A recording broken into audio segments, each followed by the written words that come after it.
یہاں چونکہ تقویٰ کا مضمون آئی گیا ہے تو میں آپ کو ایک بہت پیارا واقعہ سنا دیتا ہوں کہ تقویٰ کی تعریف کیا ہے۔ اس پر حضرت عمر رضی اللہ تعالیٰ عنہ کی مجلس شورا میں بھی بحث چھڑ گئی۔ تقویٰ کسے کہتے ہیں؟ ہاؤ ٹو ڈیفائن تقویٰ، تقویٰ کی ایک جامع و معنی تعریف کیا ہوگی؟ اب بہت سے صحابہ نے اپنے اپنی رائے دی۔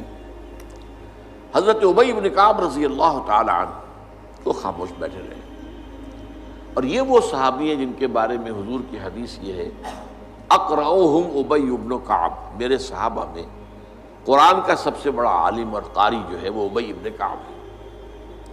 تو حضرت عمر نے کہا بھائی آپ نے کچھ نہیں بتایا، آپ بتائیں تقویٰ کسے کہتے ہیں؟ اس پر انہوں نے کہا امیر المومنین، اگر کسی شخص کو کسی خاردار جنگل میں سے گزرنا پڑے، اوپر جھاڑیاں ہیں، کانٹوں دار ہیں، درخت ہیں، نیچے لمبی لمبی گھاس ہے، کوئی پگڈنڈی بھی بنی ہوئی نہیں ہے کہ جو راستہ نظر آ رہا ہو، کیا پتہ کہیں گھاس کے اندر کوئی سانپ کنڈلی مارے بیٹھا اور آپ کا پاؤں اس پر پڑ جائے۔ اور آپ کو معلوم ہے امیزن کا طاس اور کانگو کا طاس جو ہے، یہ جو دنیا میں جو سب سے زیادہ گھنے جنگل ہے افریقہ میں اور ایک ساؤتھ امریکہ میں، ان میں تو سانپ اوپر سے بھی لٹکے ہوئے ہوتے، درختوں سے شاخوں سے لٹکے ہوئے بھی۔ اب کسی کو گزرنا ہو تو کس طرح پھونک پھونک کر قدم رکھے، دیکھ دیکھ کر، چوکن نہ ہو کر، اچھی طرح احتیاط سے۔ یہ در حقیقت تقویٰ ہے، بچنا، کہیں میرے کپڑے کسی کانٹوں میں الجھ نہ جائیں، کہیں میرا پاؤں کسی موذی جانور کے اوپر نہ آ جائے، کہیں میرا پاؤں کسی موذی جانور کے بل یا بھٹ میں نہ پڑ جائے۔ اب اس طریقے سے پھونک پھونک کر، جس کو ہم کہتے ہیں محاورے میں پھونک پھونک کر قدم رکھنا، اور پوری طرح چوکس اور چوکنے ہو کر راستہ طے کرنا، یہ تقویٰ ہے۔ اس پہلو سے در حقیقت یہ زندگی جو ہے یہ بھی ایک سفر ہے، جس کے لیے حدیث ہے حضور کی، کن فی الدنیا کانک غریب و عابر سبیل، دنیا میں ایسے رہو جیسے کہ تم اجنبی ہو۔ یہ بہت قابل غور ہے معاملہ۔ اصل میں ہم دیکھتے ہیں عام لوگوں کی دلچسپیاں کیا ہیں، عام لوگ کدھر بھاگ رہے ہیں، کدھر دوڑ رہے ہیں۔ سب کو دنیا کی پڑی ہوئی ہے، بہتر سے بہتر مکان، عالی شان سے عالی شان محل، نئی سے نئی کار، اعلیٰ سے اعلیٰ کار۔ اس میں ایک آدمی جو ہے جو حق پر چلنے والا ہو اور جس نے اپنے آپ کو دین کے لیے وقف کر دیا، وہ اپنے آپ کو اجنبی پائے گا۔